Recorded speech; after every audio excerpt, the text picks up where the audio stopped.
Film adalah sebuah catatan budaya populer yang memperlihatkan siapa diri kita dari masa ke masa. Sebuah catatan sejarah tentang identitas bangsa. Kehadiran film di Indonesia tentu tidak lepas dari peran para sinias bangsa. Salah satu di antaranya adalah Sumanjaya. Sumanjaya lahir di Jakarta, 5 Agustus 1934. Ia menempuh pendidikan pertamanya di Taman Siswa.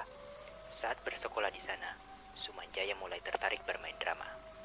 Ia kemudian lebih banyak aktif dan berkumpul dengan para seniman senen. Namanya mulai dikenal publik ketika cerita pendeknya Keroncong Kemayoran dan Anakku Sayang diadaptasi ke layar lebar oleh PT Persari. Pada tahun 1958, Sumanjaya pun resmi bekerja sebagai penulis di PT Persari yang saat itu dipimpin oleh Asrul Sani. Pada tahun 1959, Sumanjaya menerima beasiswa dari pemerintah untuk belajar di Rusia. Ia menjadi mahasiswa di All-Union State Institute of Cinematography di Moskow, salah satu sekolah film tertua dan paling berpengaruh dalam sejarah film dunia. Tahun 1965, Sumanjaya akhirnya kembali ke Indonesia dan bekerja di Departemen Penerangan. Dalam periode tahun 1966 hingga 1968, ia telah berhasil mengeluarkan undang-undang yang memungkinkan agar keuntungan hasil impor film digunakan untuk mendanai produksi film lokal. Pada tahun 1971, Sumanjaya memulai debut film panjang pertamanya dengan film Lewat Tengah Malam. Karena kritik sosialnya di film itu, ia kemudian mendapatkan pengawasan ketat dari pemerintahan Soeharto. Sementara itu, film pengantin remaja yang ditulisnya justru memenangkan penghargaan di Asian Film Festival, diikuti oleh film flamboyan di tahun berikutnya. Tahun 1972, Sumanjaya memutuskan mendirikan perusahaan Matahari Film dengan film pertamanya yang berjudul Sidul Anak Betawi.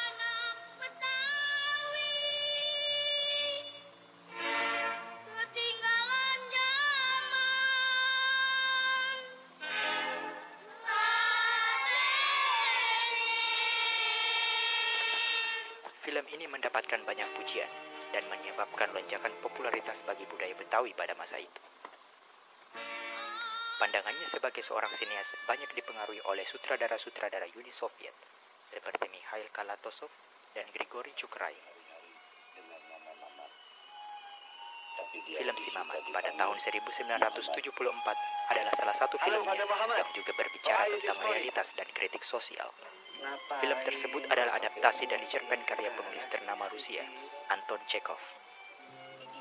Pada tahun 1975, lewat film Laila Majnun, pertama kalinya ia mendapatkan penghargaan di Festival Film Indonesia. Pada tahun 1976, untuk mengikuti kesuksesan film Sidul sebelumnya, Sumanjaya kembali membuat film sekuelnya, berjudul Sidul Anak Modern. Film tersebut berhasil memenangkan 2 penghargaan sekaligus di ajang Festival Film Indonesia sebagai sutradara terbaik dan cerita asli terbaik.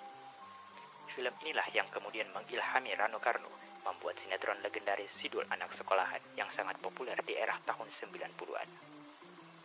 Pada tahun 1977, filmnya yang berjudul Yang Muda Yang Bercinta sempat ditunda penayangannya karena permasalahan sensor. Ia kemudian memutuskan beristirahat dan memulai menangani masalah kesehatannya.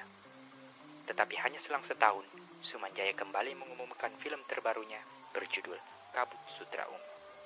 Setelah itu, ia terus aktif membuat film, di antaranya film berjudul Bukan Sandiwara pada tahun 1980, R.A. Kartini pada tahun 1981, Budak Nafsu pada tahun 1983,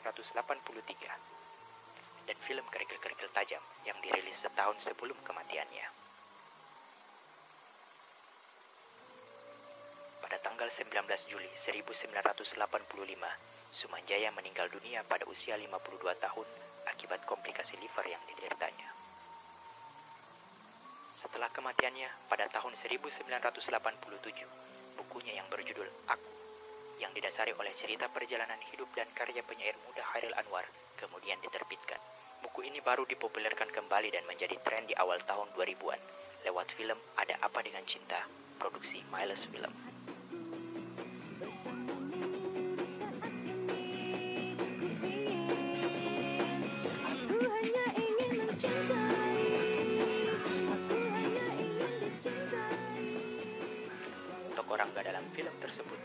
berhasil memperkenalkan buku itu sebagai karya sastra yang wajib dibaca para kaula muda. Sepanjang karirnya, Sumanjaya telah menulis 36 skenario film, menyutradarai 16 judul film, dan 5 kali memenangkan penghargaan di Festival Film Indonesia. Di akhir hayatnya, ia meninggalkan film berjudul Jakarta Opera yang hampir selesai digarapnya. Film tersebut akhirnya diselesaikan oleh Sutomo Gardasubrata dan dirilis pada tahun yang sama dengan kematiannya, sebagai wujud penghormatan atas karya-karyanya. Selamat jalan, Bapak Film Indonesia, Sumanjaya. Semoga karya-karyamu menginspirasi bangsa ini.